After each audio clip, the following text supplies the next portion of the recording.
Welcome back. In this tutorial, we're going to cover the Lego Beam iPart example. And the file that you're going to be provided is legobeamparametric.igs.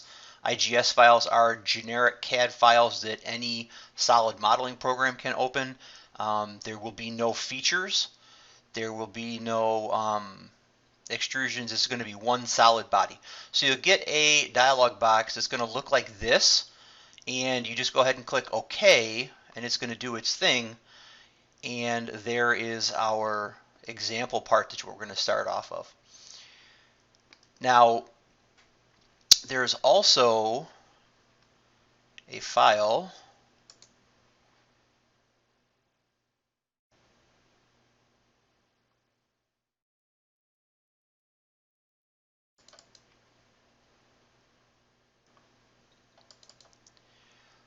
located here that we're going to work off of. So let me zoom in real quick here. So we need to kind of start thinking about what this part's going to do, and so we're going to read through here, and it's going to say that we're going to create 14 variations from 2 holes to 15 holes. So we talked about washers being a very similar but can be different part, different ID, OD, and thickness. Legos are the same way. Lego post spacing and the pocket spacing on the bottom side of the Lego are constant. Those have been constant for years and years and years, so that a Lego from 40 years ago could be used with a Lego of today. So they have different parameters though. If it's a single post, 1, 2, 3, 4, 5, etc., or if it's like a 2 by 2 by 3, 2 by 4, 2 by 5, we have a lot of those. So naming parameters here we talked about already, but naming parameters is important because we need to keep track of what those dimensions are controlling. And so we've got a screenshot here with 2 named parameters, arc spacing and curve diameter. And so arc spacing is the distance between these 2 points, these 2 center points. And so clearly we've got symmetry going on here. And then curve diameter is going to be a diameter dimension of this arc.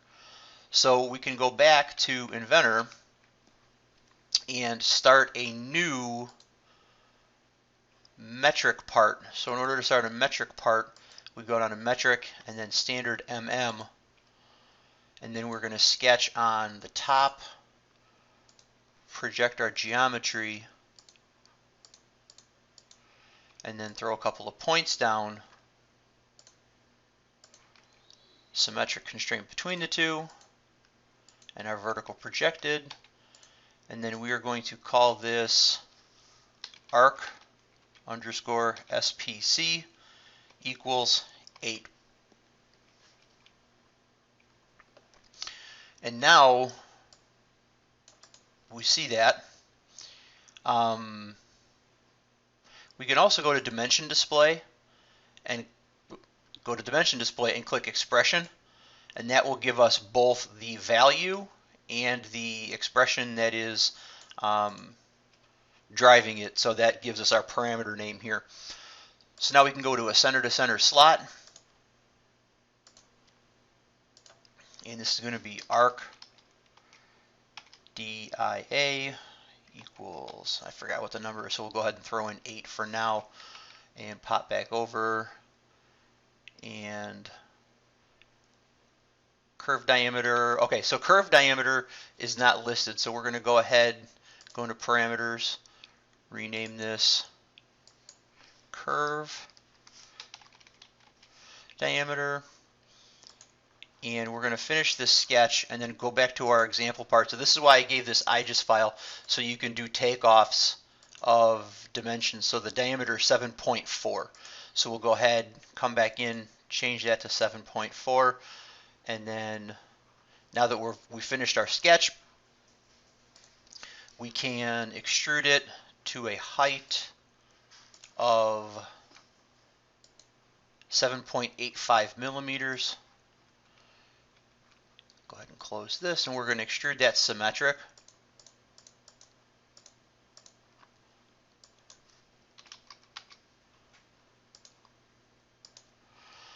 So now that we've got that done, we're just going to look at our part and try to determine what else do we need to do. Well, we know that we've got this hole here, and that's a counterbore on the top and the bottom. And so what we can do is we can put a counterbore in on the top, and then we'll go ahead and mirror that down. So if we measure some numbers here, we've got 6.15 and 4.85. So we can go ahead, and sometimes it helps when you're working on these to write down the dimensions.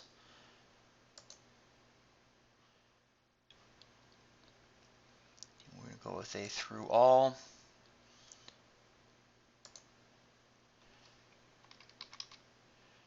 And I know that I'm going to have these numbers wrong, but just to get them in,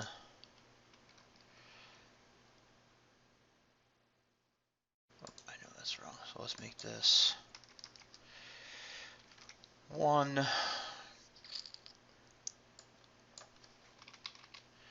Okay, so I'm going to do is I'm going to pop back over, grab my numbers, and then just kind of flip back and forth. So I've got 6.15, and I've got 4.85. So 6.15,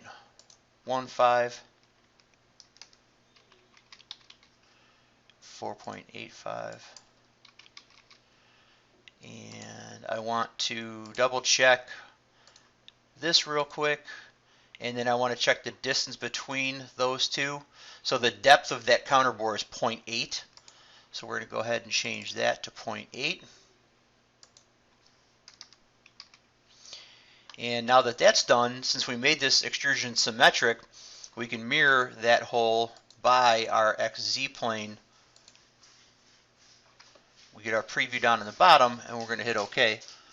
So then the question is, how do we get this hole over here? And the answer is going to be, well, what are our options, right? So we could re-put in another hole here. We could mirror this hole over. We could pattern it. And the answer, when we think about how we want this eye part to work, is we want to have a part with 2 up to 15 holes. And the best way to do that, to control that quantity of holes, is not with a mirror, it's with a pattern. So we're going to put in a rectangular pattern, and if we look back at our direction sheet, we can see that we've got our counterbore, and then we mirrored it right here. So scrolling down a little bit, we see that we've got hole pattern quantity and hole pattern spacing. Those are our 2 parameters for our hole pattern. So we're going to go ahead and select our hole as well as the mirror, so we get the bottom. Direction 1 is along this axis. We're going to flip it, and we're going to call this hole pat quantity equals 2. We're going to call this hole pat SPC for spacing equals 8. And then we're going to hit OK. And now we've got that done. So if we pop back over to our direction sheet, it says the next is going to be how to create the pocket cutout. Thought must be given, nice typo there, into how this part will change and what geometry we'll use to make the pocket. Since we know this part will be getting longer, the distance is driven by the distance from the center of the 2 arcs. We have to be careful not to use the center point of the right arc as creation of this pocket. So what does that mean? I'm about to show you the way not to do this, and then I'm going to show you how to fix it. And I would recommend that you do it the right way from the jump. So let's go ahead and sketch on the top, and we know that that pocket needs to look like this. And so we see that this arc here is concentric with this. And what I was saying in that earlier example is this arc is concentric with this circle. But what happens when we make this part longer and we have multiple parts of our pattern in here? That's going to give us problems. So if we pop back over, if I take it, actually this radius here should be 3.7, which is half, so that's the same as this radius here. So if I project this circle and draw a circle that comes out 7.4, that's what I want. Now, the temptation here, and the way I'm going to do this incorrectly, is going to be to say, well, you know what, let's just project the whole top, draw in another circle here, and then I need a line across here,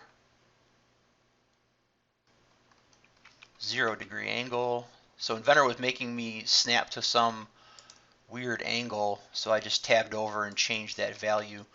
So let's go ahead and trim off this. Let's try this again. This is where things get tricky.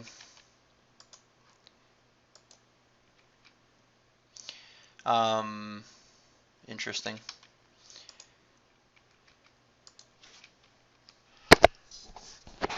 So, not quite sure why it's not wanting to trim.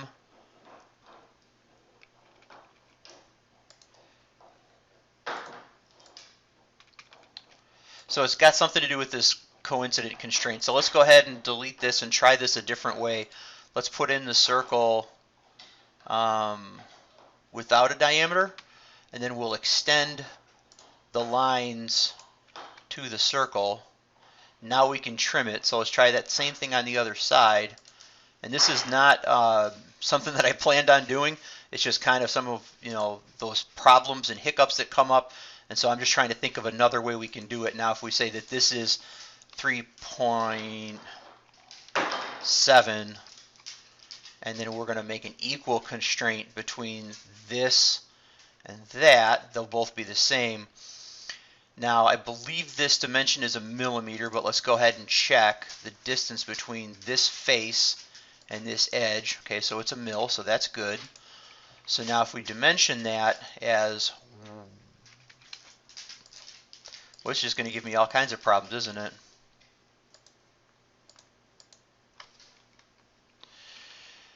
Okay, so let's try to solve that other problem that we're having on the other side and make a symmetric constraint between these two lines and this line here.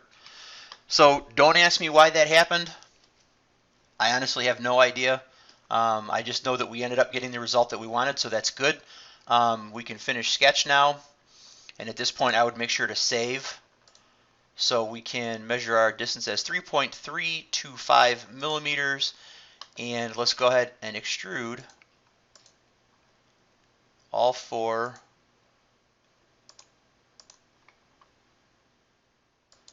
.35 as a cut down. I want to go ahead and double check that dimension real quick. 3.325, 3.325. So again, sometimes taking dimensions and writing them down or doing a quick little sketch, whatever your workflow is that makes sense to you, go ahead and do that. So here we've got a 0.5 mil fillet, so I'm just going to fillet then here. Let's go ahead and change this to 0.5 real quick, and then select our other two edges, and so those look good. And so now we can mirror that extrusion about our XZ plane. Whoops, about our XZ plane, and we've got our extrusion on the bottom. Now I did not grab the fillet, so I'm going to double click the mirror, grab features again, pick the fillet, unselect this plane, and hit OK. So now we're good to go with that. For whatever reason, this new plane is still here. We're going to go ahead and just turn the viz off on that. It's not a big deal to have it in there. Okay, so now it's time to make our eye part. So let's go back to our PDF real quick and see what we have. So we have the pattern done of the hole, and now we need to do the pattern for the pocket. So we're going to go ahead and do that, and it's not going to show anything for right now. So let's do this. Let's pick extrusion 2. Actually, let's pick the mirror here, and that's going to grab everything. We do not want to grab the plane. And our direction 1 will be along the x. We're going to flip our direction. Now our quantity is equal to 1, so we're going to call this pocket pat qty equals 1. We're going to call this pocket qty pat for pattern, qspc for spacing equals 8. And this is a one instance pattern. And so what's going to happen is it's not going to look like anything, but when we go to our parameters, we see that we've got these two listed right here. So they're ready for us to make our eye part. So let's go back to our PDF, and it says next thing we're going to do is we're going to go into parameters, and we're going to set pocket pattern quantity to be equal to whole pattern quantity minus 1. Okay, so if we come into our parameters and we say that this is equal to, we can take whole pattern quantity, copy this, and then paste it down here, minus 1. So our result is going to be 1 or 2 or 3, because there's always going to be one less pocket than there will be holes. And once we make this into an eye part, it'll make a little more sense. So we go and we're going to create our eye part here, and then it gives a preview of what the dialog box should look like here with all of the different parts that are given. Now when we scroll down, we're going to see that we only need the arc spacing and the whole pattern quantity, and that's going to change the length of our part, and it's going to change the quantity of holes. Now, why isn't pocket pattern quantity listed over here? Because it's always set to be whole pattern quantity minus 1. So that's already set for us. So if we go back to Inventor, we're going to go to Manage, Create Eye Part, and we are going to go through and we're going to get rid of the parameters that we don't want. So whole pattern spacing is going to be there, that's fine. Pocket pattern spacing. So we're going to go ahead and we're going to get rid of the parameters that we don't want. So we wanted arc spacing and we wanted whole pattern quantity. Pocket pattern quantity, those can all go. So we're going to go ahead and right click Insert Row. We're going to call this, we have a naming convention over here, Lego 01. And then we're going to copy that and paste it for our part number. And then we're going to call this Lego 02.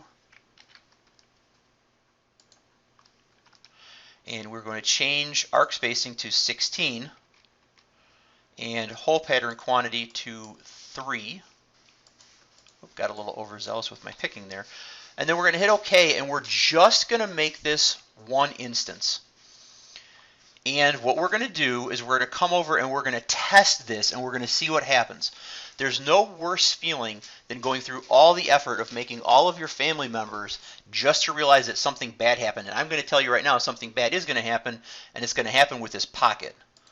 So what we're going to do is we're going to accept our errors, and we're going to see that what went right. Well, this spacing between here and the center of this should be 16.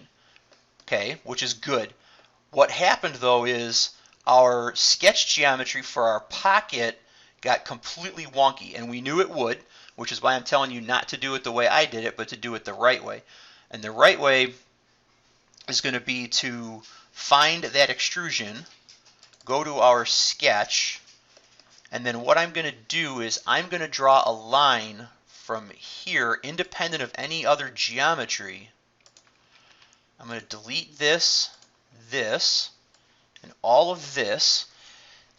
This now is not dependent on this center point. Okay? What I'm going to do is I'm going to dimension this to be 4. And I got 4 because 4 is half the distance between these two holes. Now I'm going to finish sketch, and I can see that I've got half of my pocket and half of my pocket. other than the fact that I've only got half my pocket, this looks great.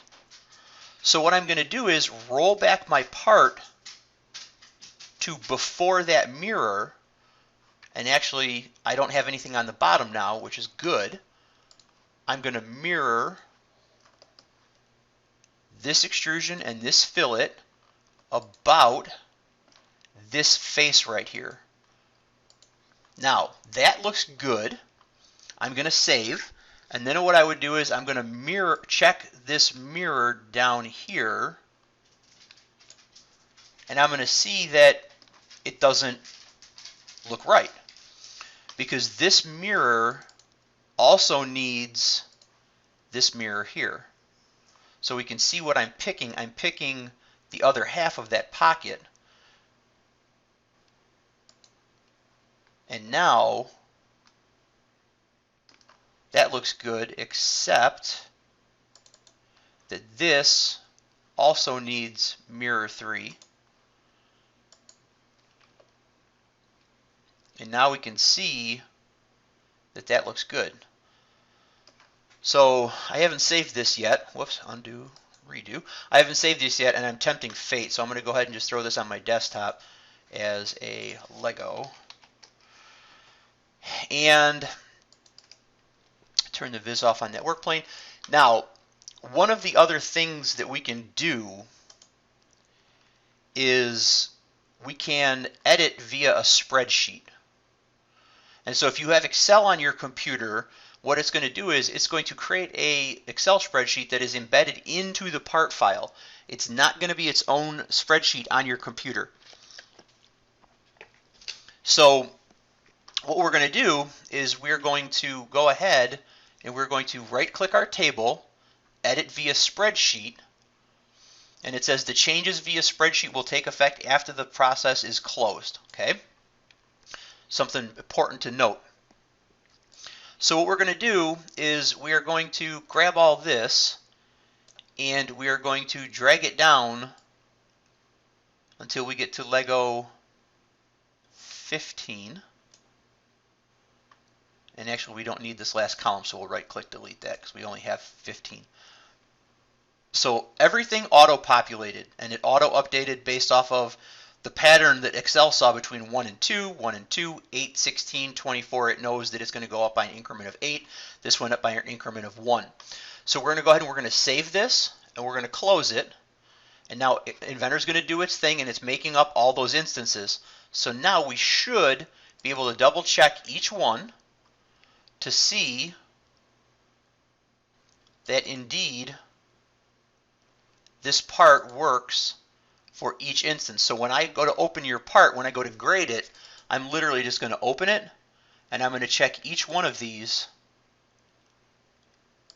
against, you know, what it should be to make sure that everything looks right, all your sizes are correct, and that all of your parts actually work.